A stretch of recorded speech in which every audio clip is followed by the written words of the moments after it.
আল্লাহ শেষ করে দিবার পারে কি পারে না করে করেন? কিন্তু আমরা কি ওই খেয়াল করি? হ্যাঁ, গানের মধ্যে আব্দুল আলিম কইছে, আমি তখন গানই মনে করছি, এখন থেকে না গান না। এক পলকের নাই ভরসা, মিশে সকল আশা, কখন বুঝে দারুণ ঝড়ে ভাঙবে তোমার বাসা। এই সময়ের শপথ করলেন আল্লাহ। সময় অত্যন্ত গুরুত্বপূর্ণ। যারা যুবক আছো, আজকে তোমরা সময়ের দাম দিচ্ছ না। আমাদের মতন যখন বয়স হবে তখন তোমরা বুঝতে পারবে সময় কত দামি। জনগণ ঠিক কিনা? আজকে বুঝতেছো না, যৌবন বয়সে তো মনে করতে যে কি হনুরে। হাসিনা যেরকম 24 সালে বোঝেনি, 41 সাল পর্যন্ত সময় দিছিল। জনগণ কথা ঠিক কিনা? হাসিনা কিন্তু 24 সালের শুরুতে নির্বাচন করলো। জনগণ কথা ঠিক কিনা? নির্বাচন করলো না, 5 বছর থাকার জন্যে। 5 বছর বৈধভাবে থাকবে, কিন্তু ওনারা সবসময় একটা চেষ্টা করতেছিল 41। জোরে বলেন কোন 40? 41। মানে সময়ের খুব গুরুত্ব দিছে নাকি? বর্তমানকে গুরুত্ব দিছে হাসিনা। আওয়ামী লীগ সরকার বর্তমানকে গুরুত্ব দিছে। বর্তমানকে গুরুত্ব দিয়ে ভবিষ্যৎ সময়কে তারা ভুলে গেছে। আপনাদের জীবনে 3টা সময় খেয়াল করবেন। একটা হলো অতীতকাল, একটা কি কাল? অতীতকাল। একটা কি কাল? বর্তমান কাল। আর একটা কি কাল? ভবিষ্যৎ। আমরা অতীতকালকে পাড়ি দিয়ে বর্তমানে এসে ভবিষ্যৎকে ভুলে গেছি। শুধু ভবিষ্যৎকে যদি আমরা খেয়াল করতাম তাহলে আমাদের দ্বারা কোনো অন্যায় অপকর্ম হতো না। জনগণ ঠিক কি না? বর্তমানে চেয়ার পাচ্ছি, আমি এখন চেয়ার পায়ে মনে করছি যে কি হনুরে, না কিছুই না। আসরের আজান দিলে তোমাকে নামে যাওয়া লাগবে। জনগণ কথা ঠিক কিনা? তুমি যত বড়ই বক্তা হও, নামাজের আগে তোমার ওয়াজ না। হুজুর মাস্তানিতে ভালোই মারতেছেন চেয়ারত, তাহলে আজান দেখ, আপনার বসে থাকার আর সময় হবে না। জনগণ কথা ঠিক কিনা? তার মানে কি বুঝতেছেন? সময় অত্যন্ত গুরুত্ব। যে সময়টুকু আমরা পাইছি এটা আল্লাহর নিয়ামত মনে করবো। জনগণ ঠিক কিনা? হ্যাঁ, এই জন্য খালি যদি ভবিষ্যৎ সময়কে খেয়াল করে আমরা চলতাম তাহলে আমাদেরকে আল্লাহ সম্মানই করত, লাঞ্ছিত করত না। কিন্তু বর্তমান পায়া কি হনুরে, ভবিষ্যতের খেয়াল নাই। এদেরকে আল্লাহ সম্মান করে না, লাঞ্ছনা গঞ্জনা অপমান করে নামায় দেয়। জনগণ কথা ঠিক কিনা? হ্যাঁ, এই জন্য সময়ের শপথ করে আল্লাহ বললেন, ইন্নাল ইনসানা লাফি খুসর। ইন্না মানে নিশ্চয়, ইনসান মানে মানুষ।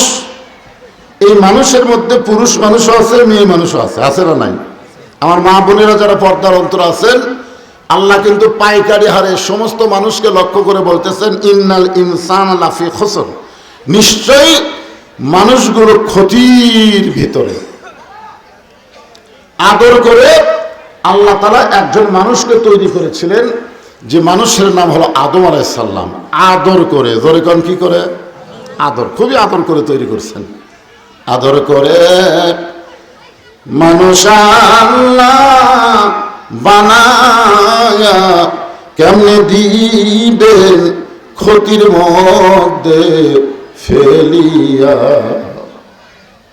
দেখেন, এই মানুষের ব্যাপারে আল্লাহ 4টা শপথ করছেন। যারা বেশি মিথ্যা কথা কয় এরাই শপথ করে বেশি। জোরে কোন ঠিক কিনা? আল্লাহর শপথ, আল্লাহর শপথ বুঝবেন, এই মিথ্যাবাদী। মিথ্যাবাদী না হলে এত শপথ করিস কেন? আমরা মিথ্যা কথা বলি দেখে শপথ করে বলি, আর শপথ করে বললে তখন বুঝবে না শপথ যখন করছে আর মিথ্যা বলবে না। আমাদের আল্লাহ কি মিথ্যা কথা কয়? তাহলে আল্লাহর শপথ করার পেছনে কারণ হলো, যাকে সামনে নিয়ে আল্লাহ শপথ করতেছেন ওইটা অত্যন্ত গুরুত্বপূর্ণ একটা বিষয়।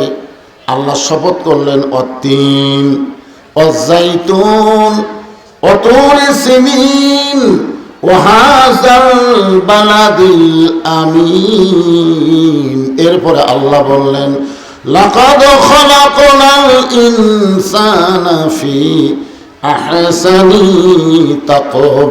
তাকবীর। 4টা শপথ করে আল্লাহ বললেন, মানুষকে আমি আল্লাহ অত্যন্ত সুন্দর আকৃতিতে সৃষ্টি করেছি। বলেন সুবহানাল্লাহ। এ কথা কে বলেছেন? আরো জোরে কন।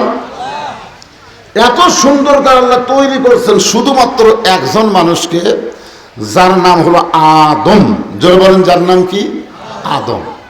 আদমকে আল্লাহ তাআলা নিজে মহব্বতে আদর করে ভালোবাসা দিয়ে তৈরি করে ফেরেশতাদের বললেন সেজদা করো, উসজুদু লিআদামা, আদমকে কি করো, সেজদা করো। শুধুমাত্র আদম, এখানে কিন্তু হাওয়া নাই, এখানে কিন্তু হাওয়া নাই। আপনারা এখানে হাওয়া টানবেন না, হাওয়া আলাদা সাবজেক্ট। আমরা এরশাদ চাচা আদমের পর থেকে বাংলাদেশে আর আদম মরদ মানুষকে আমরা ক্ষমতা দেখিনি, খালি হাওয়ার জাত। জোরে কথা ঠিক কিনা? এই জন্যে ওই জাতকে রোগ নিয়ে আমি একটু পরে কথা বলতেছি, আগে আমাদের কথা আমরা শুনি।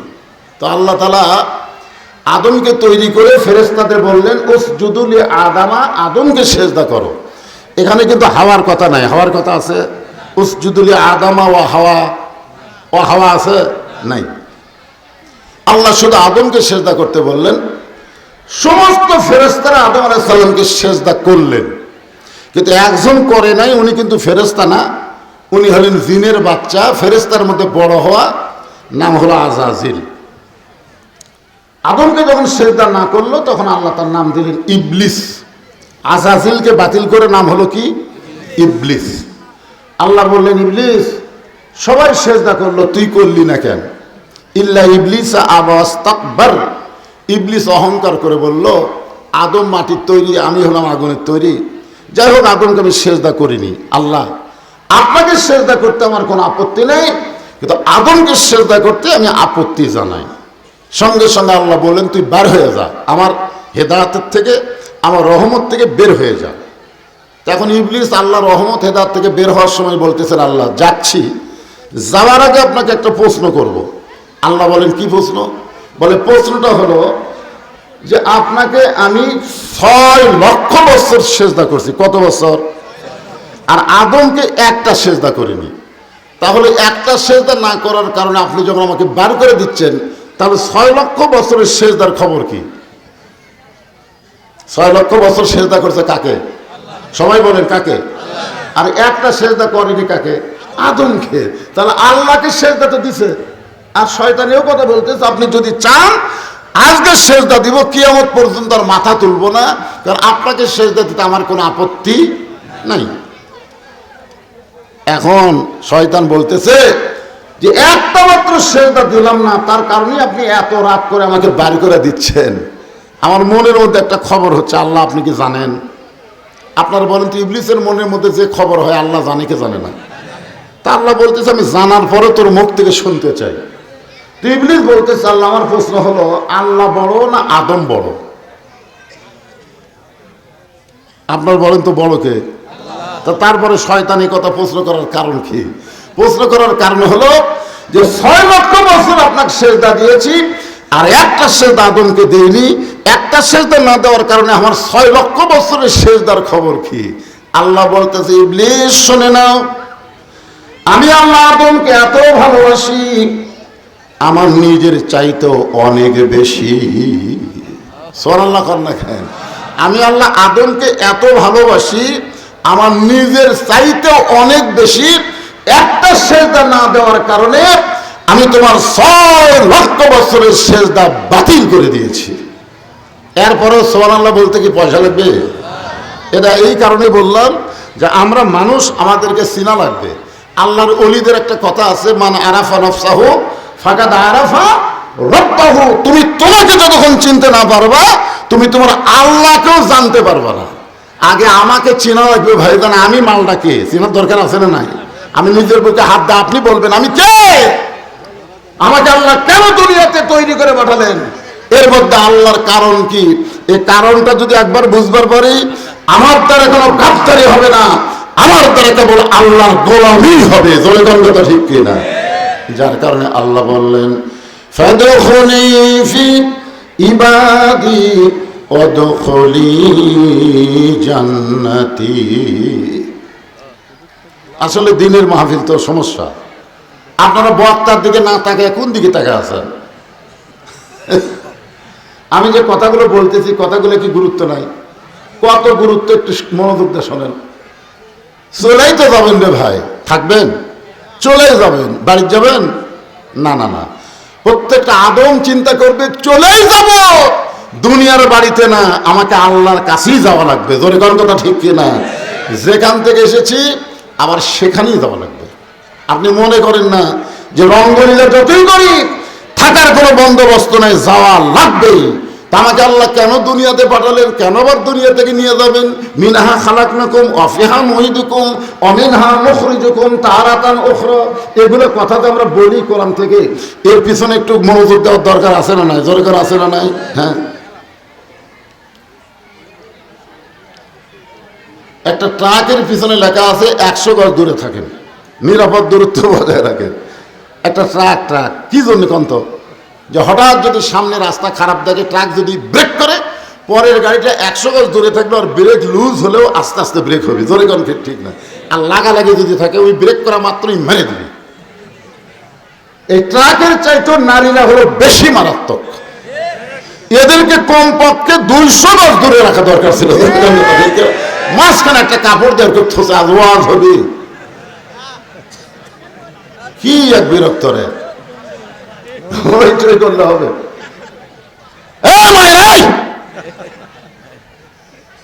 হায় হায়, কি চিল্লা ছিলে রে, আমার কথার কান জানে, একটা হরণ দিকে দাও তো তোমরা।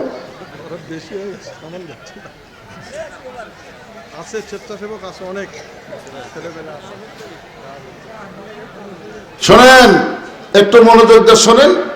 ইন্নাল ইনসানা লাফি খুসর, নিশ্চয় মানুষগুলো ক্ষতির ভিতরে। এখানে কিন্তু শুধুমাত্র পুরুষ মানুষ না, এখানে নারীও আছে। সর্বপ্রথম পুরুষের ক্ষতি কিন্তু শয়তান করেনি, সর্বপ্রথম পুরুষের ক্ষতি করছে নারী। শয়তান ক্ষতি করছে নারীর, আর নারী ক্ষতি করছে পুরুষের।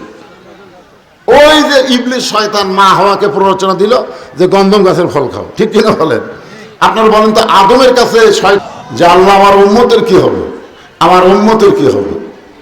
যে নবী আমাদের পক্ষ নিয়ে আল্লাহর কাছে ওকালতি করবেন, আমাদেরকে সুপারিশ করে জান্নাতে পৌঁছায় দেবেন, এমন একজন নবীর উম্মত হওয়াতে আপনারা কি খুশি না বেজার? তাহলে জওয়ান করে আর একবার বলি আলহামদুলিল্লাহ। হ্যাঁ, আপনার ওই মাদ্রাসার ছাত্রীরা নাই, মানুষের ছাত্রী, ওই মেয়েদের কন্ট্রোল করবে কে? ওরা তো খালি হয়েছে করতেছে। ভাইজান, আপনারা তো দিনের মাহফিল, তো মাহফিল শেষ হওয়া পর্যন্ত লোকজন টুকটাক আসতেই থাকবে। এই জন্য আপনারা একটু জমি বসেন, যিনি যেখানে বসেছেন সামনে যদি ফাঁকা ফোঁকা থাকে, হ্যাঁ, এই যে ফাঁকা ফোঁকা জেলা আছে, একটু জমে বসে, একটু চেপে চেপে বসে। হ্যাঁ, সবাই একটু জমে জমে বসেন আর জিকির করেন, লা ইলাহা ইল্লাল্লাহ, লা ইলাহা ইল্লাল্লাহ, লা ইলাহা, লা ইলাহা ইল্লাল্লাহ, লা ইলাহা ইল্লাল্লাহ, লা ইলাহা ইল্লাল্লাহ, লা ইলাহা, লা ইলাহা ইল্লাল্লাহ, মুহাম্মাদুর রাসূলুল্লাহ সাল্লাল্লাহু আলাইহি ওয়াসাল্লাম। আমরা যে কোরআন থেকে আলোচনা শুনবো, তাফসীর শুনবো, আপনারা একটু বিবেকের আদালতে আগে খেয়াল করে তারপরে জবান খুলবেন। সবচাইতে বড় আদালতের নাম কি? বিবেক। জোরে বলেন, নাম কি? আমরা বহু বিচারক বাংলাদেশে দেখেছি যাদের বিবেক না থাকার কারণে ভালো মানুষকে জেলখানায়, খারাপ মানুষকে জামিন দেয়। জোরে কম ঠিক কিনা? আমরা কিন্তু অনেক সময় আফসোস করে বলেছি বিচারকের বিবেক নাই। জোরে কম কি নাই? এই জন্য জজ কোর্ট কন, হাইকোর্ট কন আর সুপ্রিম কোর্ট বলেন, সমস্ত কোর্টের বড় কোর্টের নাম হলো বিবেক। বিবেক যদি ভালো নয়, ওই মানুষের দ্বারা কোনো ভালো আশা করা যায় না। তা আপনারা বিবেকের আদালতে একটু খেয়াল করে বলেন তো, এই কোরআন শরীফের মধ্যে কোনো সন্দেহ আছে? সবাই বলেননি। যারা না শব্দটা বললেন না, তারা মনে হয় সন্দেহ পাচ্ছেন নাকি? সন্দেহ আছে? আর সুকুতু আনির রেজা, চুপ থাকা হলো সম্মতির লক্ষণ। সন্দেহ আছে, এটা আপনি চুপ থেকে প্রমাণ করে দিলেন যে সন্দেহ আছে। আর যারা জবান খুললেন তারা প্রমাণ করে দিলেন সন্দেহ নাই। আর একবার চান্স নেন, এই কোরআন শরীফের মধ্যে কোনো সন্দেহ আছে? এই কোরআনের মধ্যে কোনো ধোঁকা আছে? ধোঁকা? এই কোরআনের মধ্যে কোনো গোজামিল আছে? এখন আপনারা বলেন, এই কোরআনের সঙ্গে যার সম্পর্ক নাই আর যার সম্পর্ক কোরআনের সাথে, এই দুইটা কি এক? আমাদের বাংলাদেশের কিছু কিছু নেতা বলতেছে কোরআনের সাথে রাজনীতির কোনো সম্পর্ক নাই। কোরআনের সাথে বলে রাজনীতির সম্পর্ক নাই, ইসলামের সাথে রাজনীতির কোনো সম্পর্ক নাই। এই যে একটা গাঁজাখড়ি গল্প করতেছে, আপনারা বলেন তো এটা কি ভালো কথা? এটা চরম মুনাফিকি কুফরি বাক্য। জোরে কোন কথা ঠিক কিনা? তুমি একটা সাধারণ মানুষ, তোমার নামের সাথে ইসলামের সম্পর্ক আছে। তুমি দেখো, যে লোকটা বলছে ইসলামের সাথে রাজনীতির সম্পর্ক নাই, আর নামের সাথেই কিন্তু ইসলামের সম্পর্ক আছে। তাহলে বিশাল রাজনীতি, তুমি ছোট্ট একটা মানুষ, তোমার নামের মধ্যে যদি ইসলাম থাকে, তাহলে এত বড় একটা রাজনীতি, তার মধ্যে ইসলাম নাই? জোরে কোন আছে না নাই? এ কথা কারা বলতেছে? যারা পবিত্র কোরআনকে সন্দেহমুক্ত কিতাব মানতে পারতেছে না, বলতেও পারতেছে না। জোরে কোন ঠিক কিনা? আজকে আপনারা বলেন, সেই কোরআন থেকে ছোট্ট একটা সূরা আপনাদের সামনে আলোচনা করব। কারণ আমাকে জোহরের পরে তুলে দেওয়া হয়েছে আসর পর্যন্ত। জোরে বলেন কি পর্যন্ত? আসর। সামনে যে নামাজ আসতেছে, এই নামাজের নাম কি? আসর। আর আজকে যে সূরা থেকে আলোচনা হবে, এই সূরাটার নামও হলো আসর। নামাজের নাম, সূরার নাম এখানে মিলে গেছে। আসর মানে হলো সময়। যেরকম আসর মানে কি? সময়। গত বছরের সময় আর এই বছরের সময় মোটামুটি একটা পরিবর্তন দেখা যাচ্ছে। যেরকম ঠিক কিনা? গত বছর অস্থির, এবছর প্রশান্তি। তাহলে বোঝা যাচ্ছে সময়ের গুরুত্ব আছে না নাই? এখন আগামীতে এমন একটা সময় আল্লাহ আমাদেরকে দিবে যে শুধু কোরআনের আওয়াজ শুনবো না, কোরআন মোতাবেক আমরা চলতেও পারবো। জোরে কথা ঠিক কিনা? খালি শোনার জন্য বক্তা ওয়াজ করবে, শ্রোতারা শুনবে, এই কারণে আল্লাহ কোরআন দেয়নি।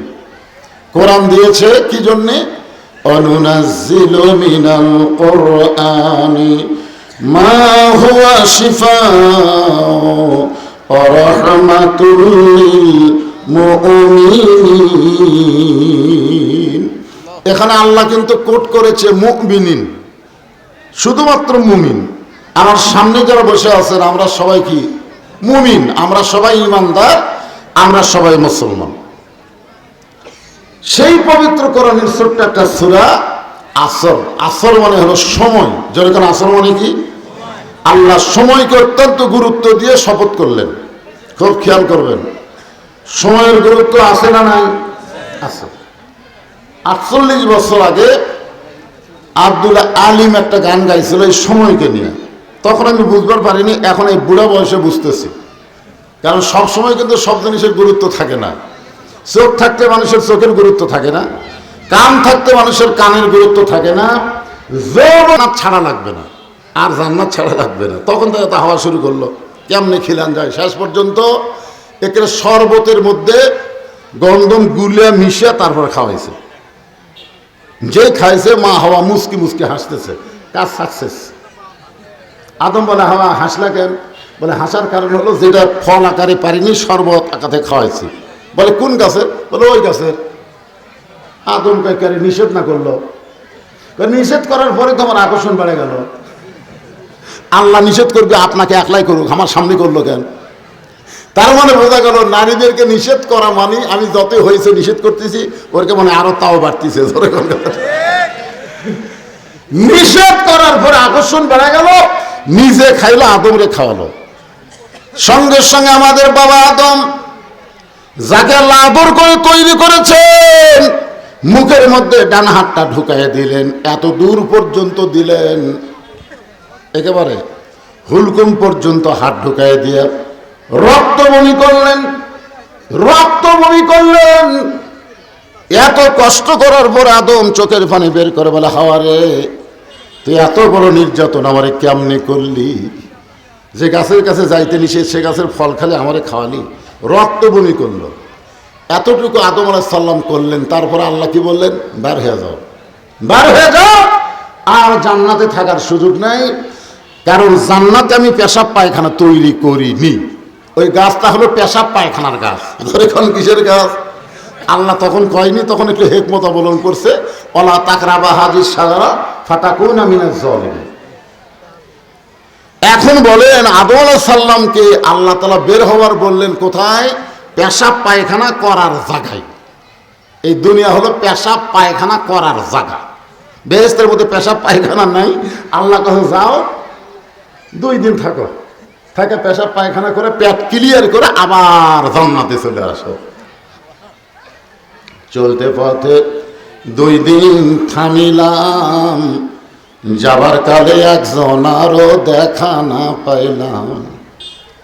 2 বোন যখন পড়ে যাচ্ছে, আমি দেখছি ওই ভিডিও ফুটেজ, শেখ রেহানা মাটির দিকে তাকে থেকে যাচ্ছে, আর শেখ হাসিনা খালি আপনারা দেখবেন, আপনার আমার কথা বিশ্বাস হলে এইরকম করে চারিদিকে তাকাচ্ছে। আপনারা বলেন তো, এই তাকে আনার পরে তার মনের মধ্যে একটা গান হয়েছে কিন্তু, চলতে পথে 2 দিন থামিলাম, যাবার কালে এক চামচারও দেখা না পাইলাম। এক চামচাও নাই। যারা শেখ হাসিনাকে হজরত বানায় দিছে তারা আগেই পলাছে। জোরখান কথা ঠিক কিনা? এই শামীম ওসমান কিন্তু আগেই পলাছে। এ কাউয়া কাদের যে কুটিয়া ছিল খুঁজেই পাওয়া যাচ্ছিল না। জোরখান কথা ঠিক কিনা? বাজান একটু মনোযোগ দিবেন। আদম বলে, আল্লাহ এই যে গন্ধম খাওয়ার অপরাধ আমাকে জান্নাত থেকে বের করে দিচ্ছেন, আপনি দেখেন তো আল্লাহ আমার কোনো অপরাধ আছে? আল্লাহ বলে, আদম আমি জানি তোমার কোনো অপরাধ নাই, তো আমার অপরাধ না থাকার পরেও আপনি আমাকেও জান্নাত থেকে বের করে দিচ্ছেন। আল্লাহ বলে, আদম তুমি যখন আফসোস করে আমার কাছে জানতে চাও তাহলে শোনো, হাওয়া তোমার কে হয়? আদম বলে, আল্লাহ আমার বউ হয়। আল্লাহ কয়, আদম হাওয়া তোমার কে হয়? আদম কয়, আল্লাহ আমার বউ হয়। আল্লাহ কয়, আদম হাওয়া তোমার কে হয়? আদম কয়, আল্লাহ একই কথা বারবার শুনতে চান, আমার বউ হয়। আল্লাহ কয়, আদম কয়বার কইলাম? 3 বার বললাম, 3 বারে তুমি বউ স্বীকার করলে। তার মানে বোঝা গেল এখনো হাওয়া তোমার বউ আছে। আর তোমার বউ কি করে তুমি স্বামী হয়ে যদি খেয়াল না করো, তাহলে তোমার অবস্থা তো এরকম হবেই। কার বউ এটি চিল্লাচিল্লি করতেছে, কার বউয়ের গলা পুরুষের কানে আসতেছে, ওই বউকে আল্লাহ সাইজ করে লাগে, ওর স্বামীকে আল্লাহকে সাইজ করবে। কথা ঠিক কিনা? তুমি কেমন স্বামী আদম? তোমার বউ গন্ধমের কাছে গেল, গন্ধম ফল পারলো, গন্ধম খালো, গন্ধম শরবত করলো, তখন তুমি কোথায় ছিলে? আদম কয়, আল্লাহ আমি খেয়ালই করিনি। ও খেয়াল করিস নি? বিয়ে করবি তুই আর খেয়াল করবো আমি? এই জন্যে আল্লাহ বলেছেন, কো আনফুসাকুম ওয়া আহলিকুম নার, জাহান্নামের আগুন থেকে যদি বাঁচতে চাও আগে তুমি না, তোমার আহাল পরিবার সবাইকে নিয়েই বাঁচা লাগবে। জোরে কোন ঠিক কিনা? আল্লাহ বললেন মানুষগুলো ক্ষতির মধ্যে পড়বে। বলার পিছনে কারণ হলো আল্লাহ আদর করলেন, যেখানে আল্লাহ ইবাদতের কথা বলছেন। দেখেন 2টা আয়াত খেয়াল করবেন। আল্লাহ কিন্তু বলেছেন, ওয়ামা খলাকতুল জিন্না ওয়াল ইনসা ইল্লা লিয়াবুদুন। আয়াতটা আপনারা পড়ছেন? আয়াত শোনার পর আল্লাহ আকবার কিছুই কয় না রে বারে। 24 আগস্টের স্বাধীনতার পরে তো আল্লাহ আকবার মোটামুটি ভালোই কয়। তা আপনারা আল্লাহ আকবার ভুলে গেছেন নাকি? আবার কোরআন তেলাওয়াত শুনলে কি বলা লাগে? ওমা খলাকতুল জিন্না ওয়াল ইনসা ইল্লা লিয়াবুদুন। জিন এবং মানুষকে আল্লাহ কেবলমাত্র আল্লাহর গোলামের জন্য সৃষ্টি করছে। জলিকর কথা ঠিক কিনা? তাহলে ইবাদতের কথা বলার সময় আল্লাহ জিন ইনসান একত্র করলেন, কিন্তু ক্ষতির কথা বলার সময় আল্লাহ জিনক বাদ দিলেন। এখানে আল্লাহর বলা দরকার ছিল ওই আয়াত অনুযায়ী, ইন্নাল জিন্না ওয়াল ইনসানা লাফি খুসর, নিশ্চয় জিন এবং মানুষ ক্ষতির মধ্যে। কিন্তু ইবাদতের কথা বলার সময় আল্লাহ জিন ইনসান একত্র করলেন, আর ক্ষতির কথা বলার সময় আল্লাহ জিনক বাদ দিলেন। আপনারা বলেন তো কারণ কি? না জানলে বলবেন জানি না। এক কথা, জানি না হুজুর, আপনি জানান, ঠিক কিনা? তো এই জানি নাও কর না কেন? ও হুজুরের কাছে জানতে সমস্যা? মোল্লার দৌড় মসজিদ পর্যন্ত, একটা মৌলবি কদ্দুর যাবি? এটা আজকে যারা বলতেছে যে ধর্ম নিয়ে ব্যবসা করতেছে, মোল্লারা ওয়াজের নামে রাজনীতি করতেছে, ওদের ধারণা হলো মোল্লারা মসজিদে যাবে, মাদ্রাসায় থাকবে, কোরআন শরীফের ওয়াজ করবি, এই ছাড়া মোল্লারা আবার সংসদে যাওয়ার চাই কেন? এটাই কিন্তু এরকে মাথা ব্যথা, তোর এখন কথা ঠিক কিনা, অন্য কিছুই না। তা আমি মৌলবি মুন্সি দেখে গুরুত্ব দিচ্ছেন না? হ্যাঁ, একটু মনোযোগ দিয়ে শুনবেন ভাইজান।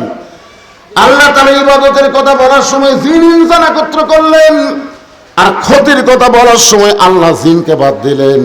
কারণ আল্লাহর যত সৃষ্টি আছে সমস্ত সৃষ্টির ভিতরে আল্লাহ মানুষকে সব চাইতে ভালোবাসে। সব চাইতে ভালোবাসার কারণে আল্লাহ তার ক্ষতিটা দেখতেছেন। ওই ফেরেশতা জিন যত মাখলুক আছে আল্লাহ ভালোবাসে, কিন্তু এত বাসে না যতটুকু ভালোবাসে আল্লাহ মানুষকে। কারণ ভালোবাসার মানুষের লাভের চাইতে ক্ষতি কিন্তু চোখের বেশি পড়ে। জোরেকার কথা ঠিক কিনা? এখন ছেলে ব্যবসা করছে, বাপ বলতেছে কে ব্যবসা তো ভালোই করতেছিস, তো লাভ হবে। এই তুই তো ব্যবসা করতেছিস, তো লাভ হবে। বেটা কয় আব্বা যত মানুষ আমার দোকানে যায় সবাই বলে ভালোই দোকান দিয়েছে, লাভটা ভালোই হবে, কিন্তু আপনি লাভ দেখেন না কেন? বাপ কয় পাগল, যারা তোর ব্যবসার লাভ দেখতেছে তারা বাকি খায় তোর ব্যবসা নষ্ট করে দিবে। আর আমি তোর ব্যবসার লাভ দেখবার পাচ্ছি না, কারণ বর্তমান বাংলাদেশে লাভের চাইতে ক্ষতি বেশি। জনগণ কথা ঠিক কিনা? যারা যে ব্যবসা করতেছে লাভের চাইতে ক্ষতি বেশি। আমি তো তোর বাপ রে, আমি তোর বাপ হওয়ার কারণে তোর লাভের চাইতে ক্ষতিটা বেশি দেখতেছি। আল্লাহ মানুষকে এত ভালোবাসে যে মানুষের ক্ষতিটাই আল্লাহ আগে দেখলেন, মানুষ যেন ক্ষতির মধ্যে না পড়ে। ধরে কেন সুবহানাল্লাহ। এই ক্ষতি থেকে বাঁচতে গেলে আল্লাহ বললেন ইন্নাল্লাযীনা আমানু ওয়া আমিলুস সালিহাতি ওয়া তাওয়াসাউ বিল হক ওয়া তাওয়াসাউ বিস সবর। এখানে চারটা বিষয়, ধরে বলেন কয় বিষয়? এক বিষয় হলো ঈমান। এক নম্বর হলো ঈমান। ঈমানকে গুরুত্ব দেওয়া হয়েছে। এরপরে যে তিনটা বিষয় বলা আছে, ঈমান যদি ঠিক না থাকে পরের বিষয় দিয়ে কোনো কাম হবে না। ওয়া আমিলুস সালিহাত ওয়া তাওয়াসাউ বিল হক ওয়া তাওয়াসাউ বিস সবর। কিন্তু এক নম্বর হলো ঈমান। ঈমান বাংলাদেশের মুসলমানের অধিকাংশ মুসলমানের নামাজ আছে, রোজা আছে, হজ আছে, যাকাত আছে, কিন্তু ঈমান নাই। অধিকাংশ মুসলমান আমরা যারা, আমাদের অধিকাংশই কিন্তু ঈমান নাই। জোরে কান কি নাই? কথা কয় না কেন? আমাদের ঈমানটা ছোট হয়ে গেছে। মসজিদের মধ্যে আমাদের ঈমান আছে, মসজিদের মধ্যে যখন ঢুকবো সেই ঈমানদার আমি। আওয়ামী লীগ, বিএনপি, জাতীয় পার্টি, জামাত, তাবলিগ, পীর, মুরিদি সবাই এত কঠিন ঈমানদার, এক কাতার হয়ে আমরা নামাজ পড়ি। জোরে কান ঠিক কিনা? গোড়ালির সঙ্গে গোড়ালি মিল করে আমরা নামাজ আদায় করি। আমার অত ঈমানদার কেউ নেই ভাইজান মসজিদের মধ্যে। মসজিদ থেকে যখন বের হয়ে যায় তখন আর ঈমানটা গেল কোথায়? এই জন্য আল্লাহ ঈমানকে লক্ষ্য করলেন, রাসূল ঈমানকে ব্যাখ্যা করলেন। আল্লাহ ঈমানের কথা বললেন আর রাসূল ঈমানের ব্যাখ্যা করে বললেন ইকরার বিল লিসান, তাসদীক বিল জিনান, আমল বিল আরকান। এরই নাম হলো ঈমান। জবানে বলতে হবে লা ইলাহা ইল্লাল্লাহ। শুধু জবানে লা ইলাহা ইল্লাল্লাহ যদি ঈমান হতো, ঈমান খুবই সহজ হয়ে যেত। লা ইলাহা ইল্লাল্লাহ, লা ইলাহা ইল্লাল্লাহ, ঈমানদার। অতই সোজা। ইকরার বিল লিসানের সাথে সাথে বলেছেন তাসদীক বিল জিনান। ওই ঈমানটা শুধু মুখের মধ্যে রাখলে হবে না, এটাই গলা দিয়ে নামে এই জায়গায়, তালুকুটি থেকে এই মুখের থেকে নিচের দিকে নামতে নামতে এই জায়গায় এসে ছেদ করা লাগবে। এর নাম হলো তাসদীক বিল জিনান, কলিজার মধ্যে ঈমান। যখন কলিজার মধ্যে ঈমানের জায়গা হবে, ওই মানুষটার কাছে জীবনের চাইতে ঈমানের গুরুত্ব বেশি হবে। যতক্ষণ পর্যন্ত আপনার জীবনের গুরুত্ব বেশি, ঈমানের গুরুত্ব কম, ততদিন আপনি বিশ্বাস করবেন আপনার ঈমানটা এই পর্যন্ত আছে, নিচের দিকে আসেনি। আর যখন নিচের দিকে ঢুকে গেল তখন আপনার কাছে জীবনের চাইতে ঈমানের দাম বেশি হবে। কোনো সময় আপনার ঈমান বলবে না যে জীবন বাঁচান ফরজ, সবসময় আপনার ঈমান বলবে ঈমান বাঁচান ফরজ। এখন আপনারা বলেন তো কি বাঁচান ফরজ? এটা কি এই জায়গার থেকে বলতেছেন না এই জায়গার থেকে? এই জায়গার থেকে যদি বলতে পারেন, এই কলিজা থেকে যদি বলতে পারেন ঈমান বাঁচান ফরজ, তাহলে কোন হুমকি ধমকি দিয়ে বাংলার মুসলমানকে কেউ দুর্বল করতে পারবে না। ঠিক কিনা? কত হুমকি দিচ্ছে, 7 দিনের মধ্যে বাংলাদেশ দখল করবে, পলানার কোনো জায়গা নাই। তিন দিকে ভারত, একদিকে সাগর। মালহানের বাচ্চারা হুমকি দিবি আর আল্লাহর বান্দারা ভয় করবে, এটা মনে করিস না। ইমানের বলে বলিয়ান হয়ে সমস্ত বাতিলের বিরুদ্ধে মুসলমান দাঁড়িয়ে যাবে। ঠিক কিনা? এই জন্য এই ইমানের খুবই দরকার। এই কলিজার মধ্যে যখন ইমানের জায়গা হবে, ওই মানুষটার কাছে মৃত্যু কোনো বিষয় না। উকিল এসে বলতেছে, স্যার রাত 12টায় আপনার ফাঁসি হবে। এখন বাজে রাত 9:30। আলহামদুলিল্লাহ, এখন 2.5 ঘন্টা। উকিল বলে, স্যার 2.5 ঘন্টা পর আপনার ফাঁসি হবে। বলে, যাক সময় যখন আছে খামাখা বসে থাকা লাভ কি, আমি ঘন্টা দিয়ে ঘুম পাড়ি। যদি আমি চেতন না পাই, তুমি উকিল এসে আমার ডাক দিও। চিন্তা করছেন, সময় আছে তো, 2.5 ঘন্টা সময় আছে, কমতো না। তাহলে 2 ঘন্টা ঘুম পাড়ি, চেতন যদি না পাই তুমি আমার ঘুম থেকে ডাক দিও। উকিল সাধারণ মানুষ মনে মনে চিন্তা করতেছে, এ ফাঁসির চিন্তায় পাগলা হয়ে গেছে, মন খারাপ করে বের হয়ে গেছে। রাত যখন 11:30 বাজে, তখন কন্ডম সেলের মধ্যে ঢুকে দেখে আসামি ঘুম পাড়তেছে। আধ ঘন্টা পর ফাঁসি হবি, এখনো নাকের ডাক। মানুষ নাকি রে? পায়ে আঙ্গুল ঝোঁকাইছে, চেতন পাইছে। ভাই কি খবর, 12টা বাজছে? না স্যার, এখন আধ ঘন্টা আছে। অজু করে 2 রাকাত নামাজ পড়ে কোরআনের সূরা মুজাম্মিল তেলাওয়াত করে জেলের মধ্যে যে কাপড়টা ছিল সবচাইতে ভালো কাপড় গাওয়ার দিয়ে মাথা হাসায় বলতেছে, ভাইজান আমাকে কেমন লাগতেছে? উকিল কান্দারে বলে, স্যার আপনার ফাঁসি হবে।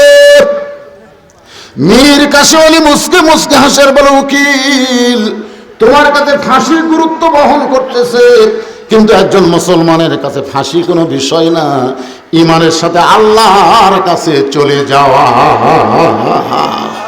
তুমি জানো এই 2 ঘন্টা ঘুমের মধ্যে আল্লাহ পাক আমাকে দেখাইছে যে ফাঁসির মাধ্যমে আত্মার জান্নাত তোমাকে বরণ করার অপেক্ষায় আছে। সুবহানাল্লাহ। আপনারা কি মনে করতেছেন, যারা প্রকৃত ঈমানদার তাদের কাছে মৃত্যু কোনো বিষয় না, তাদের বিষয় হলো আল্লাহর কাছে চলে যাওয়া। কথা ঠিক কিনা? এই জন্য আল্লাহ বলেছেন, ইয়া আইয়ুহাল্লাযীনা আমানুত্তাকুল্লাহা হাক্কা তুকাতিহি ওয়া লা তামুতুন্না ইল্লা ওয়া আনতুম মুসলিমুন।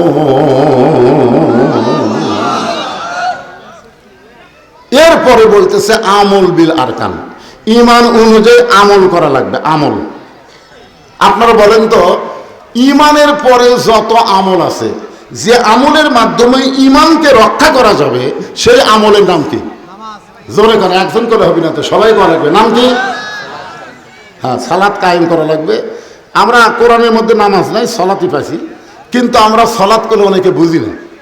এখন যদি বলে সলাত কয় প্রকার, শশার সালাত না টমেটোর সালাত?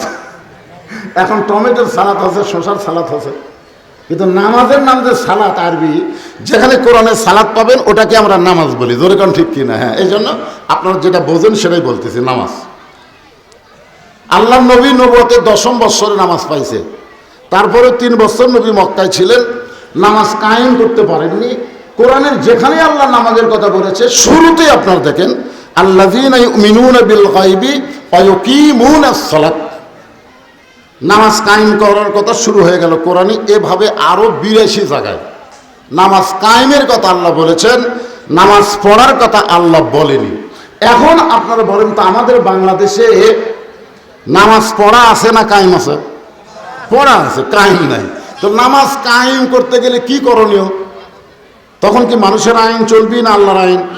কারণ মানুষের আইন সমাজের মধ্যে যতদিন থাকবে ততদিন পর্যন্ত মানুষ নামাজ পড়তে পারে, কিন্তু নামাজ কায়েম করতে পারবে না। নামাজ কায়েম ব্যক্তিগত না, নামাজ কায়েম হলো রাষ্ট্রীয়ভাবে ঘোষণা করা লাগবে। এই জন্যে নবী বললেন, আল্লাহ 3 বছর হলে নামাজ গোপনে গোপনে পড়তেছি, প্রকাশ্যে জামাত করতে পারতেছি না। আল্লাহ বলেন, হাবিব বর্তমানে মক্কায় যে পরিবেশ আছে, এই পরিবেশে আপনি হলেন ইমাম, আবু জেহেল হচ্ছে নেতা। একজন নেতা থাকবে, একজন ইমাম থাকবে, নামাজ কায়েম হবে না। যিনি ইমাম হবে তেনাকে নেতা হওয়া লাগবে। এই পরিবেশ মক্কা না হলো আপনাকে আমি মদিনা দিয়ে দিব। যখন সুবহানাল্লাহ, মদিনা এই পরিবেশ পেলেন, আল্লাহ তাআলা আয়াত নাযিল করলেন, আল্লাযীনা ইন মাক্কানাহুম ফিল আরদ মুসলমানের মধ্যে কাউকে যখন ক্ষমতার চেয়ার দেওয়া হবে, ক্ষমতায় বসানো হবে, তার 1 নম্বর দায়িত্ব হলো পদ্মা সেতু নির্মাণ করা, 1 নম্বর দায়িত্ব হলো যমুনার উপরে রেল সেতু নির্মাণ করা, 1 নম্বর দায়িত্ব হলো রাস্তার উপর ওভার ব্রিজ করা, 1 নম্বর দায়িত্ব হলো বাল্য বিয়ে বন্ধ করা, মাদক মুক্ত সমাজ গড়া। এগুলো সবই দায়িত্ব হতে পারে, তবে 1 নম্বর দায়িত্ব হতে পারে না। 1 নম্বর দায়িত্ব হলো আকামুস সালাত, নামাজ কায়েম করা। বলেন ঠিক কিনা? এখন আপনারা বলেন, আগামীতে সামনে আসছে শুভ দিন, চিন্তা ভাবনা করে নিন। এখন থেকে আমাদের চিন্তা করা লাগবে, কোন দল ক্ষমতায় গেলে নামাজ কায়েমের আন্দোলন চালু হবে, নামাজ কায়েম বাংলাদেশে শুরু হবে, কোন দল। এখন থেকে আল্লাহর কোরআন দিয়া আমাদের চিন্তা ভাবনা করার দরকার আছে না নাই? 1 নম্বর হলো নামাজ। লা সলাতা লা ইমানা, যার নামাজ নাই তার ইমানের 1 পয়সা দাম নাই।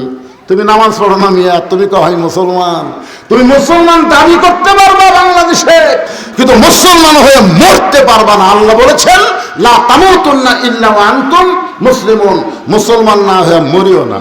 তাহলে মুসলমান যদি মরতে চায় নামাজের দরকার আছে না নাই?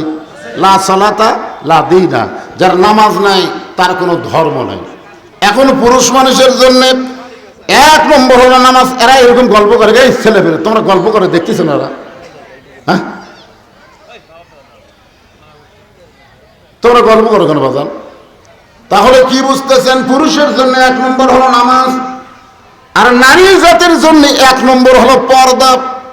আমার মায়েদের বলতেছি, মা, পুরুষ মানুষ যদি নামাজ না পড়ে একটা আমল আল্লাহর দরবারে কবুল হবে না, আর নারীরা যদি পর্দা না করে তাদের কোনো আমল আল্লাহর দরবারে কবুল হবে না। আমাদের জন্য নামাজ যেরকম গুরুত্ব, নারীদের জন্য পর্দা হলো সেই রকম গুরুত্ব।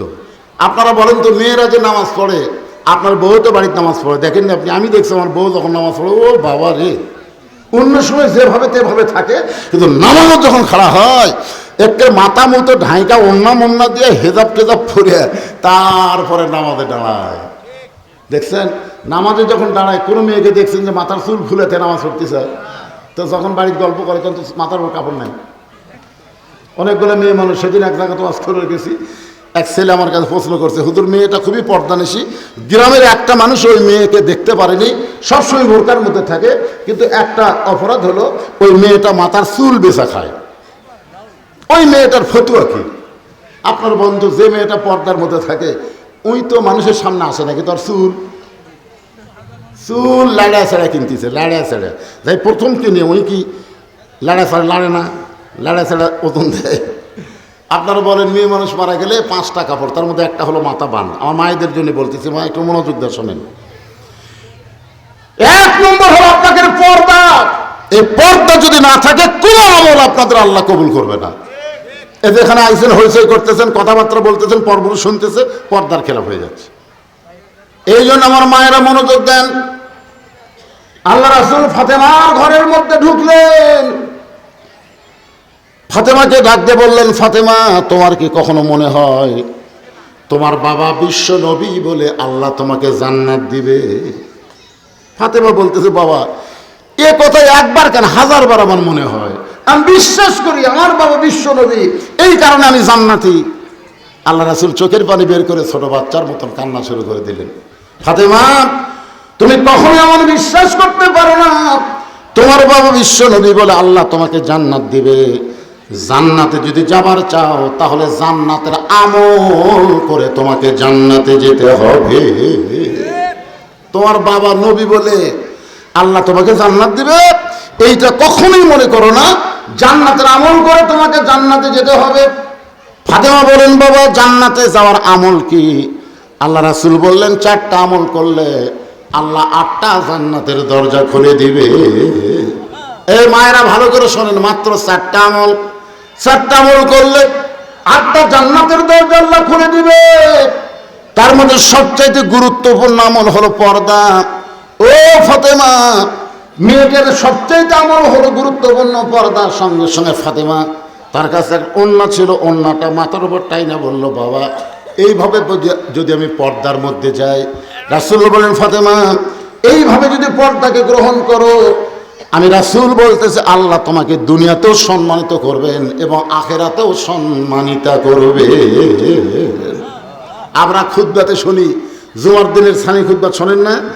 সাইদাতুন নিসায়ে আহলিল জান্নাহ ফাতেমাতুজ জোহরা, নারীদেরকে জান্নাত দেওয়া হবে, সমস্ত জান্নাতি নারীদের নেত্রী যিনি হবেন তার নাম হলো ফাতেমা। তাকে আল্লাহ একটা ডিগ্রি দিয়েছেন, নাম হলো জহুরা ডিগ্রি। জোরে কোন কি ডিগ্রি? মায়েরা যারা পর্দার অন্তরে একটু শোনেন, কারণ মেয়েরা যদি পর্দার মধ্যে যায় আমাদের যুবক নিয়ে কোনো টেনশন করা লাগবে না। আজকে যুবকরা 4G 5G মোবাইল নিয়ে সবসময় ঘরে ঘরে, কি ঘরে না? ঘরে না? আমার মতন বক্তাকেও যুবক আসতেছি আটকে দেয়, হুজুর একটু দাঁড়ান, কি জন্যে? একটা সেলফি। হাই রে, যুবকেরা তো হাসে ভাই।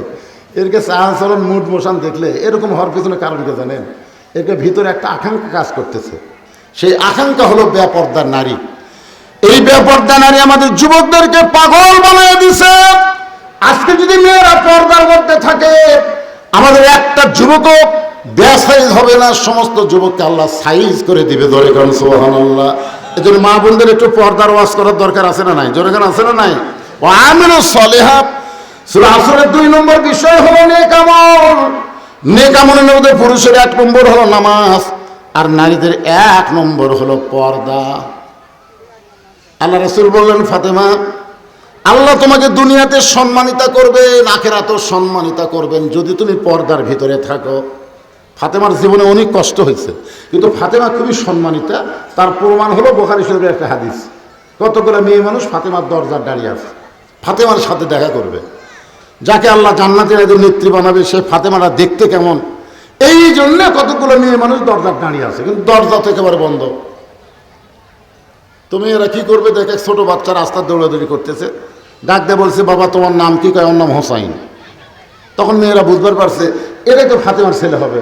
তো বাবা হোসাইন, তোমার মায়ের সঙ্গে আমরা একটু দেখা করব, তুমি একটু ভিতরে গিয়ে তোমার মায়ের কাছ থেকে আমাদের জন্য দরজা খোলার অনুমতি নিয়ে আসো। হোসাইন বললো, আপনাদের কোনো টেনশন নেই, আমি যাচ্ছি। এই বলে মারছে দৌড়। কারণ ফাতেমার সামনের ঘরে থাকে না, মেয়েরা সামনের ঘরে থাকবে না, মেয়েরা থাকবে অন্দর মহলে। জোরে কোন মহলে? এটা আমি যে বাড়িতে ঢুকলাম, ওই বাড়িতে আমি ঢুকলাম, প্রথম ঘর ঢুকতেই যে ঘর, সেটা কিন্তু মেয়েদের ঘর না, সেটা হলো অতিথি আপ্যায়নের ঘর। তারপরে ঘর, তারপরে কি? নারীদের ঘর। যেই ঘরটা থাকবে অন্দর মহলে, পুরুষ মানুষ ওখানে যাওয়ার কোনো সুযোগ নাই। ইমাম গাজ্জালী বলেছেন, অন্দর মহল মানে কবর, কবর, কবর। তো ছাত্ররা বলেন, হুজুর কবর দিয়ে অন্দর মহল কেমনে বোঝেন?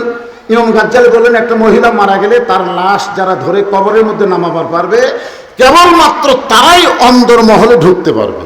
এখন আপনারা বলেন তো, একটা মেয়ে মানুষ মারা গেলে পাইকারি হারে সবাই কি লাশ ধরতে পারবে? যে আমি একটু লাশটা ধরে কবর নামাইতো। দুলা ভাই যদি শালীর লাশ ধরবার চাই, কেউ ধরবার দেবেন? তাহলে দুলা ভাই তো ঢুকবার পারবে না। চাচাতো ভাই যদি চাচাতো বোনের লাশ ধরে কবরে নামাবার চাই, পারবে? তাহলে চাচাতো ভাই ঢুকতে পারবে না। ফুফাতো ভাই, মামাতো ভাই, একটা ভাইও লাশ ধরার ক্ষমতা নাই, তাহলে তারা ঢুকতে পারবে না। আজকে পাইকারি হারে সবাই ঢুকতেছে, না চলবে না। হোসাইন প্রথম ঘর বাদ দিয়ে যখন মায়ের ঘরের দরজায়, ওই প্রথম ঘরে হযরত আলী আল্লাহর কোরআন তেলাওয়াত করতেছেন। ইন্নামাল মুমিনুনা আল্লাযীনা ইযা যুকিরাল্লাহু ওয়াজিলাত কুলুবুহুম ওয়া ইযা তুলিয়াত আলাইহিম আয়াতুহু জাদাতুহুম ঈমানা ওয়া আলা রাব্বিহিম ইয়াতাওয়াক্কালুন। আল্লাহু আকবার। হযরত আলী আল্লাহর কোরআন পড়তেছে। কোরআন তেলাওয়াত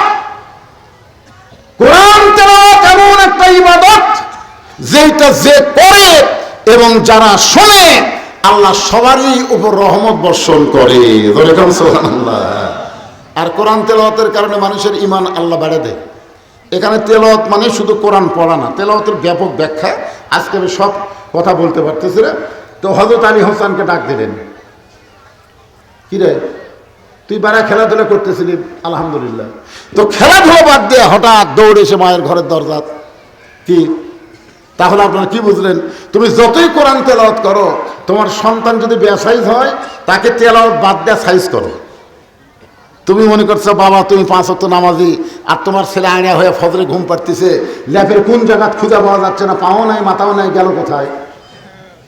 আজান শুনে ওই 3.5 হাত মানুষ আড়াই হাত হয়ে গেছে। আপনি সামনে কাতারে যা দোয়া পড়তেছেন আর চোখের পানি বের করে কাঁদতেছেন, আর বেটা কুত্তার আমল করতেছে ল্যাপের মধ্যে। সকাল থেকে সাইড ছিবে যা সাইজ, কুত্তা ওর ল্যাপের মধ্যে একই সাইজ। আপনি মনে করতেছেন জান্নাতের যাবেন, ইয়ার কি বাড়তেছেন আল্লাহর সাথে, ইয়ার কি? আলী বলতেছে শোন শোন রে বেড়া, তো খেলাধুলা ভালোই করতেছিলি, তো খেলাধুলা বাদ দে, মায়ের ঘরে দরজা কেন? তো হোসেন বলতেছে আব্বু কতগুলো মেয়ে মানুষ দরজার দাঁড়িয়ে আছে, আমার মায়ের সাথে দেখা করবে, তো মা তাদেরকে দেখার অনুমতি দিবে কিনা এটা জানার জন্য আমি মায়ের ঘরে ঢুকতেছি। আলী বলতেছে তোর বয়স কত? তোর বয়স কত? হোসেন বলতেছে আমি তো জানি না, আমি জানি বলেই তো আটকে দিছি। যখন তখন মায়ের ঘরে ঢুকতে পারবি না, যখন তখন ঢুকবার গেলে মায়ের অনুমতি নিয়ে ঢুকবি। তোর 4 বছর বয়স পার হয়ে গেছে, 4 বছরের বাচ্চারা যখন তখন মায়ের ঘরে ঢুকতে পারবে না, মায়ের অনুমতি লাগবে। আমি হোসেন একটু ঢুকবার চাই, মা যদি বলে 5 মিনিট দেরি কর, তারপর, কারণ মা ঘরে কোন অবস্থায় আছে এটা কিন্তু 2 বছরের বাচ্চা যদি ঢোকে মায়ের তেমন কিছু মনে হবে না, কিন্তু 4 বছরের বাচ্চা ঢুকলেই বিপদ, কারণ সব কিছু বোঝে, জোরে কোন বোঝে কি বোঝে না। আবার মেয়ে যখন বড় হবে, যখন তখন বাবা মেয়ের ঘরে ঢুকতে পারবে না, মেয়ের ঘরে ঢুকতে বাবার অনুমতি লাগবে। এক সময় যে মেয়েকে কোলে কাঁকালে আপনি মানুষ করেছেন, আপনার মেয়েকে বুকের উপর রেখে আপনি ঘুম পড়াইছেন, আজকে সে মেয়ে যখন 8-9 বছর হয়ে গেল, ঘরের মধ্যে মেয়েটা কিভাবে আছে?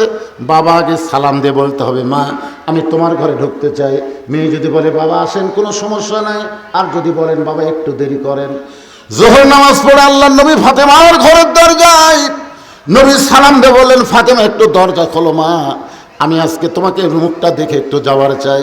ফাতেমা বললেন বাবা এখনকার মতো আপনি ফেরত যান, এখন দরজা খোলার মতন পরিবেশ আমার বাড়িতে নাই, এমন একটা পোশাক পরে আসি যেই পোশাক নিচের দিকে নিয়ে গেলে উপর দিকে আমি ঢাকতে পারি না, উপর দিকে আনতে গেলে নিচে ঢাকতে পারে না। বাবার সামনে মেয়ে দরজা খুলতে বড় শরম পায়। রাসূল চলে গেলেন আসর নামাজে, আমার আল্লাহর নবী এসে বললেন ফাতেমা তুই তো জানিস মা তোর মুখটা না দেখলে আমার কলিজায় শান্তি হয় না। ফাতেমা বলে বাবা এখনো পরিবেশ ঠিক হয় নাই, এখনকার মতো আপনি ফেরত যান। সঙ্গে সঙ্গে নবী আমার জানলার কাছে গিয়ে বললেন ফাতেমা একটু জানলার পাল্লা খোল। নবী এক টানে গায়ের চাদর খুলে ফাতেমার হাতে দিয়ে বললেন মা এই চাদর পরে বাবার জন্য একটু দরজা খুলে দে। এখান থেকে বোঝা গেল মেয়ে যখন বড় হবে বাবা ইচ্ছা করলেই মেয়ের ঘরে ঢুকতে পারবে না, ছেলে যখন বড় হবে ইচ্ছা করলেই মায়ের ঘরে ঢুকতে পারবে।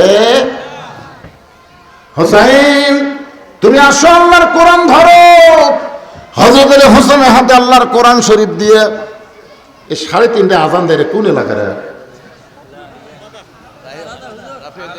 আচ্ছা আচ্ছা আচ্ছা আমি তো চমকে গেছি, কারণ আমার ভাই আমাকে একটা স্লিপ দিছে হুজুর এই মাহফিলের জন্য আপনি যখন খুশি তখন একটু গামছার কালেকশন করবেন, ওই ধরে ধরে কোনো কালেকশন না। তবে আজান শুনে তো চুন করছি আর কি আজান দেয় না, তো যাক। তো আপনাদের কাছে এই যে আজান যখন দিচ্ছে এই 2 মিনিট 3 মিনিট আপনাদের কাছে একটু রুমাল যাবে, গামছা যাবে। এই কোরআনের মাহফিলের জন্য মাদ্রাসার জন্য মহব্বত করে যিনি যা পারেন ওটা আশা করবেন না। বাচ্চাকে কোরআন শরীফ কেন দিবার চাইলেন আর হোসেন কেন বলতেছে দেন, এর মধ্যে কারণ আছে না নাই? একদিন জোহরের নামাজের আল্লাহ নবী ইমামতিতে নামাজ শুরু হয়ে গেল। জোহর নামাজের প্রথম রাকাতে প্রত্যেকটা সাহাবী 3 বার সুবহানাল্লাহ আলা বলেছে, কিন্তু দ্বিতীয় সেজদায় 3 বারের জায়গায় 100 বার সুবহানাল্লাহ আলা বলে, কিন্তু নবী সেজদা থেকে মাথা তোলেন না। এটা প্রথম রাকাতে। দ্বিতীয় রাকাতে ঠিক আছে, তৃতীয় রাকাত ঠিক, চতুর্থ রাকাত ঠিক। নামাজ শেষ হলে কোন সাহাবী তো সাহস পায় না। ওমর ফারুক বললেন ইয়া রাসূলুল্লাহ জোহর নামাজের প্রথম সেজদায় 3 বার সুবহানাল্লাহ আলা বলার পরে আপনি সেজদা থেকে মাথা তুললেন, কিন্তু দ্বিতীয় সেজদা এত লম্বা করলেন আমি ওমর পর্যন্ত একসময় বিরক্ত হয়ে মনে করছি রাসূল মনে হয় অসুস্থ হয়ে গেছে। মিন শারিল ওয়াসওয়াসিল খান্নাস, আমার নফস আমাকে বলতেছে মাথা তুলে দেখতো নবীর খবর কি, কিন্তু আমি ইক্তেদাইতু বিহালাল ইমামদের বলছি আপনাকে অনুসরণ করা লাগবে এই বিধায়ে আমি মাথা তুলিনি হুজুর। কিন্তু এত লম্বা সেজদা কেন? আল্লাহ রাসূল বললেন ওমর তোমরা সবাই যখন সেজদা দিচ্ছ আমিও তো সেজদার মধ্যে আছি, ওই সময় এই হোসাইন কুত থেকে এই কাতারের ফাঁক ফুঁক দিয়ে জাগা মতো এসে চলিছে। তার মানে কি কোনো সাহাবের পিঠত চড়েনি, চড়ছে নানার পিঠত। মানে কি সবার ফাঁক ফুঁক দিয়ে আস্তে আস্তে এসে নানার পিঠে চড়ে বসে আছে। নবী আছে নামাজের সেজদায়, এটা কিন্তু প্রথম রাকাতে দ্বিতীয় সেজদায় যাওয়ার সাথে সাথে হোসেন এই কামটা করছে। 100 বার সুবহানাল্লাহ আলা বলা পর্যন্ত যে লম্বা হয় অত বড় সেজদা নবী দিয়ে আছে। নবী বলেন, সাহাবীরা রে, হোসাইন যখন আমার পিঠে চড়েছে এমন সময় আমি ওকে পিঠ থেকে নামাবার চাই, পিঠ থেকে নামাবার চাই। কিন্তু নামাজের মালিক আল্লাহ বলে, হাবিব যতক্ষণ পবিত্র আপনার পিঠের উপরে চড়ে বসে থাকবে ততক্ষণ পর্যন্ত আপনি এই পবিত্রকে পিঠ থেকে নামাতে পারবেন না। আল্লাহ বলতেছেন পবিত্র, যখন সুবহানাল্লাহ। তার মানে বোঝা গেল বাবা হযরত আলী, মা ফাতেমা এমন ভাবে সন্তান জন্ম দিয়ে তাদেরকে লালন পালন করতেছে, তাদের অপবিত্র হওয়ার কোনো সুযোগ নাই। সুবহানাল্লাহ কান্না করেন, সুবহানাল্লাহ। আপনি কি মনে করছেন একটা বাচ্চা পেশাব করা মাত্রই কিন্তু আর ঘুমিয়েও থাকে না, প্যা প্যা করে কান্দে, জোরে কোন ঠিক কিনা? কারণ বাচ্চারা অপবিত্রকে ঘৃণা করে। দেখবেন পেশাব করে শুরু করছে, পেশার বই থাকবি না, আসে পেশাবের কাপড় টান দিয়ে পাশা ঠিক মতো মুছিয়া দিয়ে তারপরে শুকনা কাপড়ে রাখলে ওর কান্না থামবি, জোরে কোন ঠিক কিনা? ছোটবেলায় পেশাব করে আপনি পেশাব থাকেননি, কে একে করে কান্দে মাও ডাক দিয়েছেন। আর এখন যে পেশাব নিয়ে ঘুরতেছেন সারাদিন, এমন একটা টাইট ফুল প্যান্ট পড়ছে, খাড়া হয়ে পেশাব করছে, পেশাব করেন খাড়া হয়ে কুত্তার মতন। আপনি মনে করছেন পেশাব নিংড়িছে না, আপনি যখন মনে করছেন আপনার পেশাব শেষ তখনও আপনি পানি খরচ করে টয়লেট পেপার ইউজ করার পরে মালটা যখন জাঙ্গের মধ্যে ঢুকে পিছিয়েন টানিছেন, তারপরেও 13-14 ফোঁটা, কোন পক্ষে 3 ফোঁটা পেশাব আপনার আন্ডারওয়্যারের মধ্যে পড়বি। তাহলে তিনি তিনবার পেশাব করছেন, 3 বার পেশাবতে 9 ফোঁটা হলো, এখন 9 ফোঁটা পেশাব টুটি গেল। আল্লাহ রাসূল বলেছেন ওই ব্যক্তির কবরে সবচাইতে বেশি আযাব হবে যে পেশাব থেকে পবিত্র হয় না। কথা বলেন না কেন ভাইজান? পেশাব থেকে পবিত্র যে হবে না, তার কবরে সবচাইতে বেশি আযাব হবে। অধিকাংশ ছেলেদের এই অকাম হচ্ছে। কি কষ্ট পেলেন? হোসেনের হাতে আল্লাহর কোরআন দিয়ে হযরত আলী ফাতেমার ঘরের মধ্যে ঢুকতেছেন। মেয়ে যদি বড় হয় বাবা ঢুকতে গেলে অনুমতি লাগবে, আবার ছেলে যদি মায়ের ঘরে ঢুকতে চায় বড় হলে মায়ের অনুমতি লাগবে। তো স্বামী যদি বইয়ের ঘরে ঢোকে তাহলে কোনো অনুমতি জোরে কন লাগবে? যে অবস্থায় থাক, কারণ আল্লাহ বলেছেন হুন্না লিবাসুল লাকুম ওয়া আনতুম লিবাসুল লাহুন্না। স্বামী হলো বিবির পোশাক, বিবি হলো স্বামীর পোশাক। যে অবস্থায় থাকো না কেন, বউ স্বামীর কাছে যাইতে পারবে, স্বামী বিবির ঘরে ঢুকতে পারবে। একথা কার? আরো জোরে বলেন। হযরত আলী যেই মাত্র দরজা খুলেছে, দরজা খোলার সঙ্গে সঙ্গে তাকায় দেখতে পায় ফাতেমা অন্দর মহলের মধ্যে বসা নাই, ডান হাতে আল্লাহর কোরআন তেলাওয়াত করতেছে আর বাম হাতে জাতা ঘুরাইতেছে। সুবহানাল্লাহ। ডান হাতে কি করে? ডান হাতের মধ্যে কোরআনের আয়াত নিয়ে ফাতেমা কোরআন তেলাওয়াত করতেছে আর বাম হাতে জাতা ঘুরাইতেছে, পাথরের জাতা। জগ গমের আটা তৈরি করে বাম হাত দিয়ে, ডান হাতে আল্লাহর কোরআন তেলাওয়াত করে। সঙ্গে সঙ্গে হযরত আলী আসমানের দিকে তাকায় আল্লাহর শুকরিয়া আদায় করে বলেন রব্বানা, পড়েন রব্বানা আতিনা ফিদ দুনিয়া হাসানাতাও ওয়া ফিল আখিরাতি হাসানা ওয়া কিনা আযাবান নার। আল্লাহ, এটা বউ কে রে? আল্লাহ, এটা কি দেখতেছি? এইটা না আমার দুনিয়ারই জান্নাত। জোরে কর সুবহানাল্লাহ। এত কষ্টের মধ্যে আছে, তারপরে আল্লাহর কোরআন তেলাওয়াত করতেছে, জাতা ঘুরাইতেছে। আল্লাহ, যার দুনিয়া সুন্দর না হবে তার আখিরাত কোনো সুন্দর হবে না। এই ফাতেমার মতন বউ যে স্বামী পাইছে, আল্লাহ তার আখিরাতকেও সুন্দর করে দিয়েছে। এজন্য রব্বানা আতিনা ফিদ দুনিয়া হাসানা। দুনিয়াতে যদি বউ সুন্দর না হয়, বউ সুন্দর মানে ঢপা সুন্দর না, এটি ঢপের কথা আসতেছে না, এটি চেহারার কথা আসতেছে না, এখানে চরিত্রের কথা আসতেছে। জোরে কথা বলে। আপনার বউ যদি দুনিয়াতে ভালো না হয়, মরে গেলে আপনি ভালো জায়গা পাবেন না, পাবেন না। দুনিয়াতে আপনার বউ মার্কেট মারে, আপনার বউ ঝগড়া করে, আপনার বউ জোরে কথা বলে, এমন কতগুলো বাড়ি আছে ওই বাড়ির ধারতে গেলে মনে হচ্ছে এই বাড়ির মরদ মানুষ মরে গেছে, মেয়ে মানুষের সব জেতা আছে। জোরে করার কথা ঠিক করে প্রত্যেকটা বাড়ির ধারতে যা দেখবেন বাড়ির মরদ মানুষ আছে কিনা বোঝা যায় না, খালি মেয়ে মানুষের গলা রে, হায় হায় রে। কি মরদ মনে করতেছেন আপনার বউ ঝগড়াতে এক নম্বর, যখন ঝগড়া লাগে তখন বউ কয়ে যা মাজাত বান্ধে যা লাখ, স্বামী বসে থাকে বউ লাগে দেয়, বউ যা পারে বুঝছেন, এই চুল টুল খুলে লাগা যায়।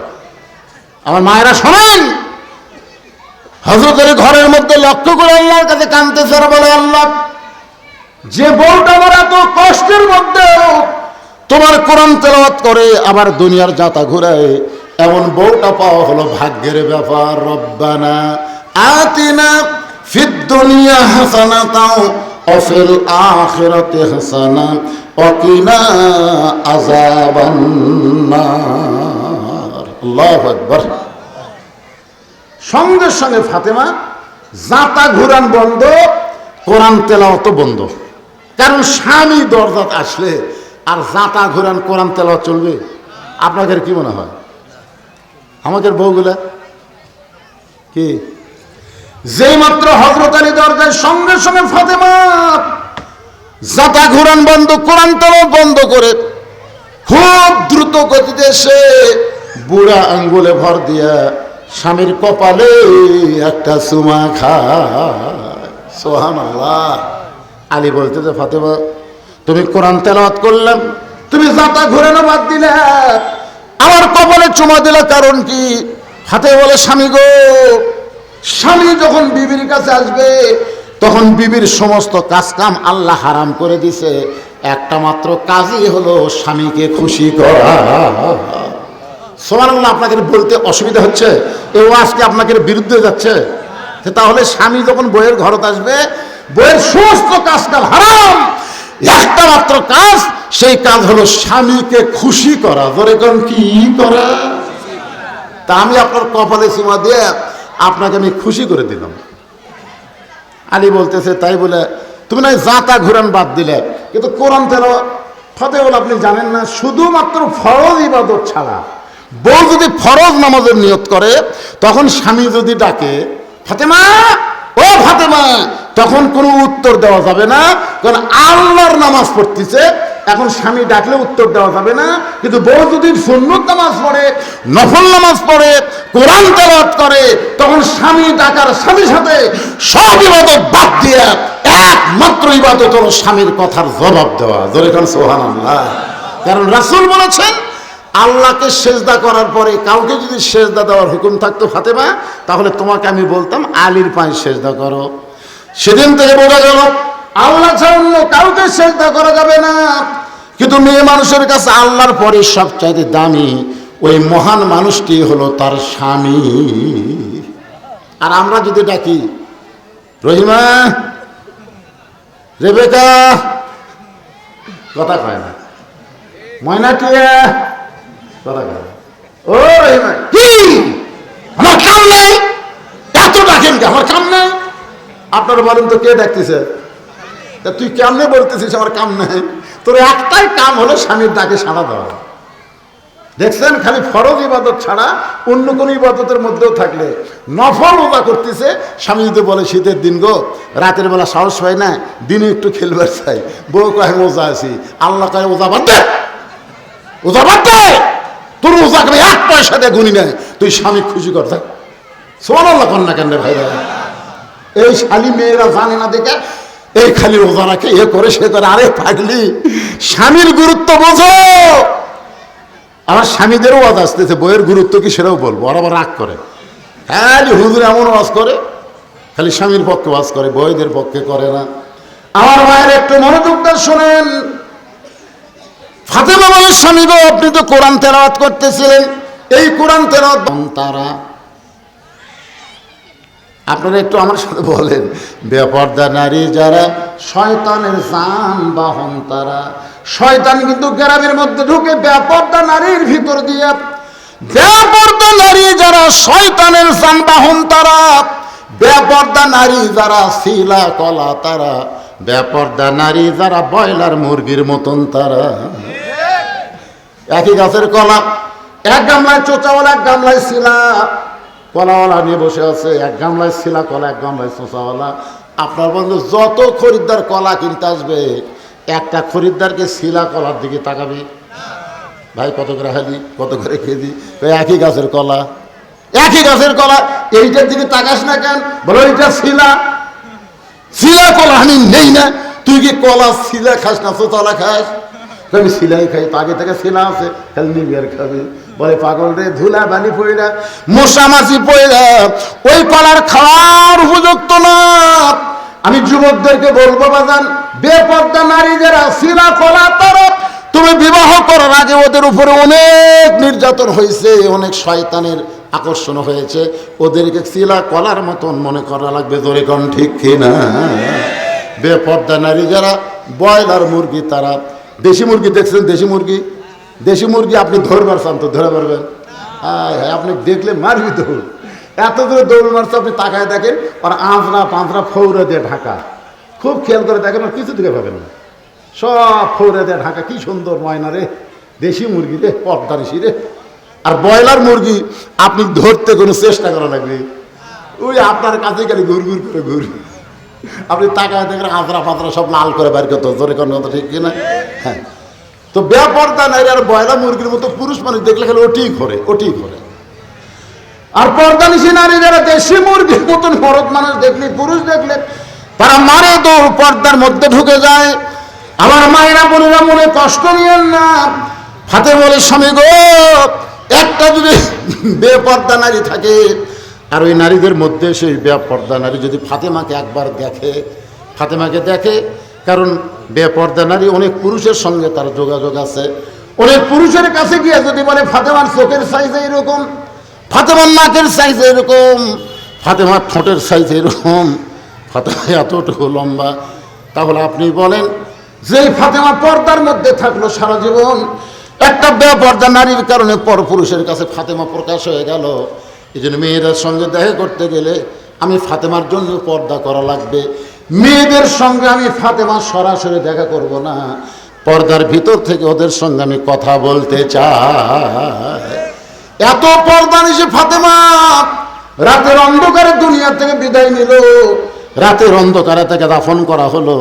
হযরত আলী এক সময় বলতেছে, আল্লাহ আল্লাহ, এখনই আমি বাড়িতে গেলে আমার হাসান হোসেন ঘুম থেকে চেতন পাবে, চেতন পাওয়ার পরে বলবে, বাবা যেই মা আদর করে আমাদের দুই ভাইকে ঘুমায় দিল, সেই মাটা গেল কোথায়? আমি যদি বলি তোমাদের মা মারা গেছে, তাকে কবর দেওয়া হয়েছে। হাসান হোসেন বলে, বাবা কোন জায়গায় মাকে কবর দিলেন, আমরা দুই ভাই একটু দেখবার চাই।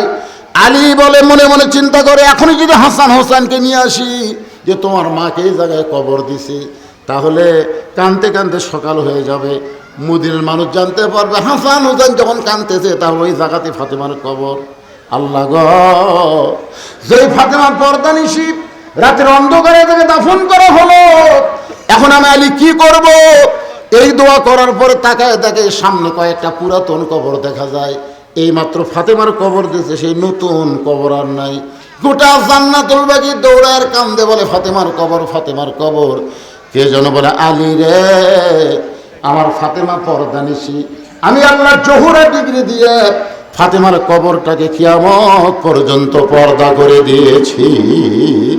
আমার মায়েদের জন্য এক নম্বর হলো পর্দা, আর পুরুষের জন্য এক নম্বর হলো নামাজ। ওয়ামিলুস সালিহাত, সূরা আসরের 2 নম্বর বিষয় হলো নেক আমল করতে হবে। আজ থেকে, এই মুহূর্ত থেকে, আসর থেকে আমাদের নামাজকে কায়েমের আন্দোলন করা লাগবে। ধরে কোন ঠিক কিনা?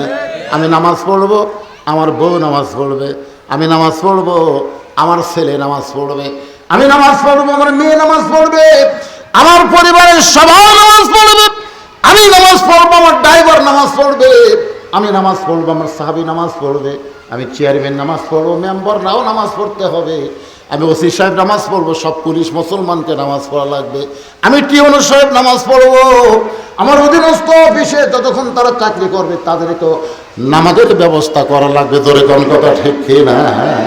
সবাই মিলে যখন নামাজ পড়বো, তখন আওয়ামী লীগ, বিএনপি, জাতীয় পার্টি, জামাত থাকবে না।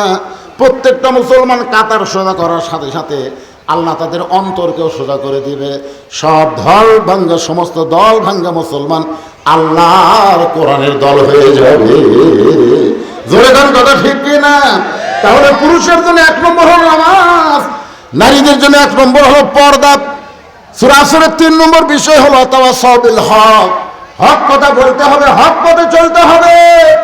দরকার হলো হকের উপর আপনার মৃত্যু হবে, মরণটাও বরণ করে নেব, তারপরে হক কথা বলা ছাড়া যাবে না। হক পথেও আমাদের চলা লাগবে। জোরে কোন ঠিক কিনা? কথা বলেন। 15.5 বছর আপনাদের শেরপুর আমাকে ঢুকতে দেয়নি কেন? কম কি জন্য ঢুকতে দেয়নি? একটাই কারণ যে আমি হক কথা যেভাবেই হোক বলবই। জোরে কোন কথা ঠিক কিনা?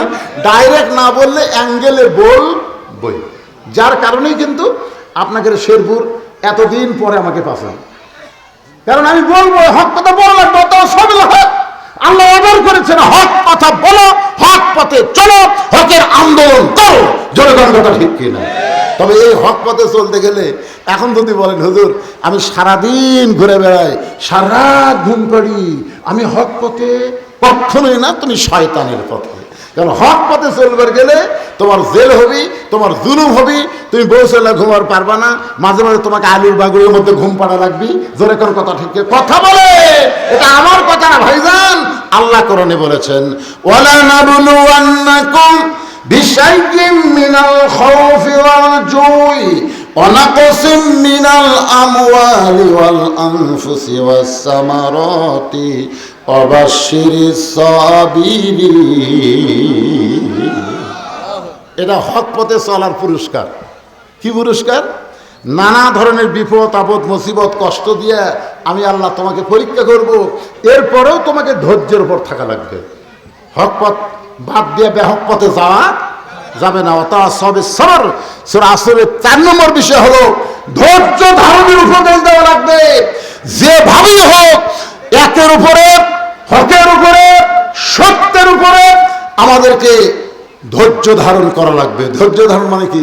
সীসা ঢালা প্রাচীরের মতো। আপনার বিরক্ত হলে হবে না তো, মনোযোগ দেন। আমি ওর শেষের দিকে নিয়ে আসি ভাইজান। আপনারা কি মনে করছেন যে আসরের নামাজ হবে আর আমি ওয়াজ করতেই থাকবো না? আল্লাহর একজন বান্দা কত আছে এখানে 5,000 টাকা দান করেছে আজকের এই মাদ্রাসার মাহফিলে। আল্লাহ তার দানকে আল্লাহ আপনি কবুল করে। কে দিল? ও প্রধান অতিথি 5,000 দিলে হবি তাই? দেন আজকের মাহফিল প্রধান অতিথি আব্দুল সাত্তার ভাই, তা কমিস আছে, আমি 20,000 চাইতাম। আচ্ছা ঠিক আছে ভাইজান, আমার ভাইজানের 10,000 কই কি করবো? আচ্ছা 10,000 টাকা উনি দান করবে, আল্লাহ তার দান করবে। একজন উঠবেন না ভাই, বেয়াদবি করে বসে, আল্লাহ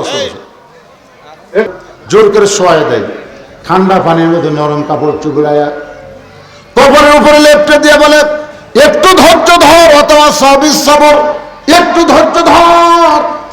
যখন আর ধৈর্য ধরতে পারে না বলে কান্না দেয়, তখন বলে রাস্তা দিয়ে মানুষ যাচ্ছে, তুই মা হচ্ছিস, হোটেল পাড়া জানাবার চাস, তুই যে জোরে কানবার চাচ্ছিস, রাস্তা দিয়ে মানুষ ধৈর্য ধর, কোনো শব্দ যেন না হয়।